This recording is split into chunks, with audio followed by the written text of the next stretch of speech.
Se nós tivermos quebra de hierarquia nas Forças Armadas, nós ficaremos sem Forças Armadas. E nesse caso, nós teremos invasões de países que estão cobiçando nossas riquezas, cobiçando nossos recursos, nossas commodities. E o Brasil é o mais cobiçado do planeta, porque é o mais rico. Nós temos tudo, o que os outros países já não têm. Quando alguém fala para você que o exército brasileiro não é o mesmo, que o exército brasileiro existem infiltrados, etc., eu posso garantir para você, o dia que ele tiver infiltração, ele acaba por quê? Porque se a gente não tiver a disciplina, ou se eles não tiverem disciplina, hierarquia, não tem como haver respeito da tropa. Outra coisa, uma força armada, ela é voltada para a guerra, para o combate bélico. O Brasil tem a segunda maior expressão militar das Américas. Ninguém sabe disso. E todas as pessoas com quem eu já conversei, eles fazem questão de não acreditar nisso. O brasileiro não tem autoestima coletiva. O brasileiro não tem autoestima de povo. O brasileiro, como povo, não tem orgulho de si mesmo. Esse que é o nosso problema. Forças Armadas é um conceito distante para a maioria dos brasileiros. Então, uma força armada precisa ter a sua linha de comando totalmente preservada. Agora,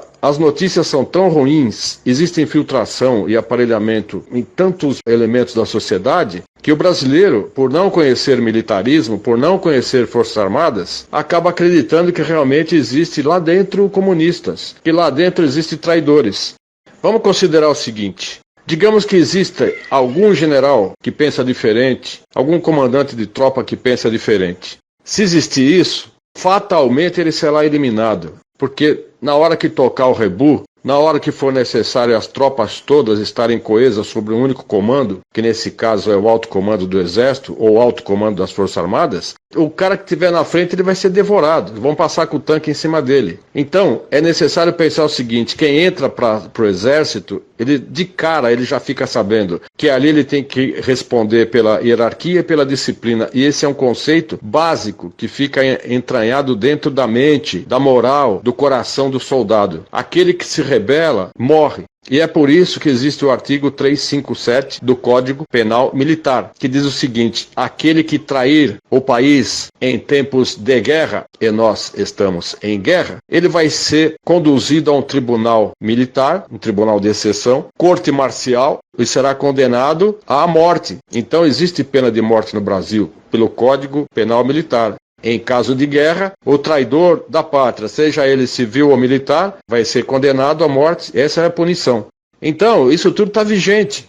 Você imagina quantos traidores, quantos governadores estão traindo a pátria? As pessoas que têm concessão de TV e venderam para os chineses traíram a pátria. A gravidade é muito maior do que criança chorando de fome, nos faróis. A coisa está muito mais avançada, entendeu? Então, dizendo para vocês o seguinte: nós temos a segunda maior expressão militar das Américas. O primeiro, claro, são os Estados Unidos da América do Norte. E segundo, nós temos o Brasil. E o terceiro é o Canadá. Então nós estamos vivendo uma crise muito grande de conhecimento, uma crise de vontade, que na verdade é a crise de patriotismo. As pessoas precisam amar o Brasil. Nós temos que ter ação. Não adianta ficar esperando que um dia, quem sabe, Deus vai ajudar, sabe? Deus já está ajudando, Deus já ajudou. Deus fez o brasileiro, nós todos, com saúde, com inteligência, com família estruturada, com vontade, um país maravilhoso. A ajuda já está. A bola está com o povo agora. O povo tem que agir. As Forças Armadas jamais irão agir sem a ajuda do povo. Jamais.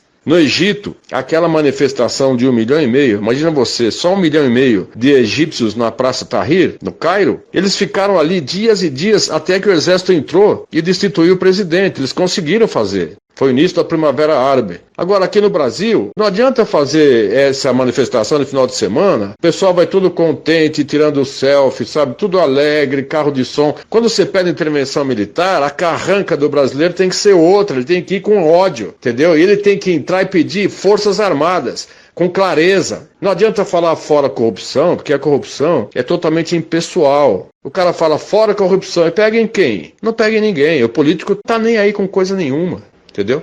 Então, eu quero que vocês confiem. Sabe por quê? Se o exército tomar o governo de uma forma autônoma, daí você vai ter aqui Rússia, China, tudo aqui na porta, entendeu? E a ONU aprovando, porque daí é sim usurpação de poder, é golpe militar, e nós não precisamos de golpe militar. Vai ser o fim do Brasil, porque nós vamos ter intervenção militar internacional matando todo mundo. E é isso que eles querem. Estão forçando que o exército entre sem aval do povo. Agora, como todo poder emana do povo, o povo tem poder maior até do que do Bolsonaro. O poder não emana das Forças Armadas. O poder não emana do Congresso, nem do Supremo. O poder emana do povo. Só que o povo não sabe. Nosso problema não é o coronavírus, nosso problema não é o comunismo, não é nada disso. Nosso problema é o povo. O nosso povo foi destituído de ânimo de luta. Nosso povo não teve educação moral e cívica. A massa não teve isso. E o que eles conseguiram foi desconstruir o amor à pátria. O jovem não tem noção do que é pátria. Tem muita gente que está no Brasil, anda para lá e para cá, viaja, e não sabe o que é Brasil. O militar, ele saúda a bandeira e canta o hino nacional 350 vezes por ano. Agora multiplica um militar de carreira como é o general, 350 vezes 40 anos. Veja quantas vezes esse homem olha para a bandeira e se emociona com a bandeira e canta o hino nacional. Acontece que tem uma barreira entre o civil e o militar. O militar entende o civil, entende o psicossocial, entende tudo que está acontecendo. Mas o civil não entende o militar. Porque foi colocado que militar é truculento, é ditador,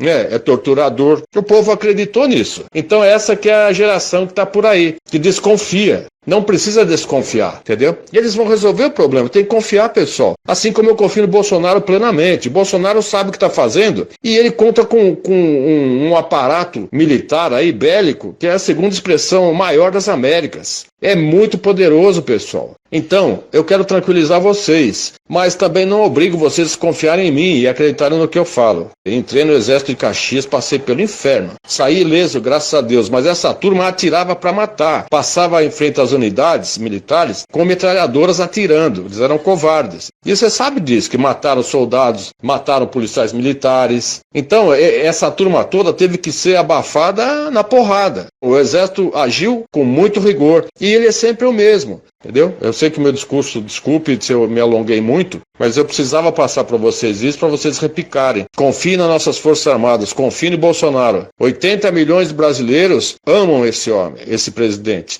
Mais do que foi a Argentina com Perón, ou a Alemanha com Hitler, ou China com Mao Tse-tung, entendeu? Bolsonaro é amado, ele é idolatrado. Confie nisso, pessoal. O Brasil vai sair dessa. Nós temos que levar informação para o povo. Nós temos que levar sempre otimismo para todo mundo. E o pensamento tem que ser, vai dar certo, vamos conseguir, nós vamos vencer. Coronavírus é um vírus. Para mim, ele foi feito em laboratório na China para causar a desestabilização do mundo a mando dos globalistas, a nova ordem mundial. Isso já está mais do que claro, pessoal. Tanto é que a China já está se reerguendo e tendo trilhões e trilhões de dólares por semana de lucro. Agora, o outro lado é o desemprego. Se a gente tiver desemprego, o chefe de família, ordeiro, trabalhador, vai virar criminoso, porque ele vai sair com uma faca ou com um machado e vai trazer o arroz e feijão para casa. Não sei de quem ele vai pegar, mas ele vai ter que invadir a residência para pegar. Então nós temos que pedir o quê? Forças Armadas. O clamor popular nunca foi tão necessário como agora. Em relação aos intervencionistas, que a Laísa perguntou, eu falo para você o seguinte, esqueça o movimento intervencionista. Eu fui um dos primeiros que começou com isso em 2007. Eu só tive contrariedades, que o pessoal não entende militarismo. O pessoal, como viu que as Forças Armadas não entravam, começaram a ofender os militares. Não funciona desse jeito. Força Armada não entra porque não pode. Não pode haver intervenção militar sem apoio do povo, em nenhum país do mundo. Se o povo não se mexer, adeus. Brasil, adeus tudo. É dessa forma que eu vejo, é dessa forma que é. Militares são feitos para guerra, para combate, para defender o Brasil. Sem o apoio do povo, sem que o povo peça, os militares não vão fazer nada. E o povo não está sabendo agir, o povo não está sabendo conduzir a sua própria nação. Sinto muito. Militar é para guerra, pessoal, não é para questões políticas.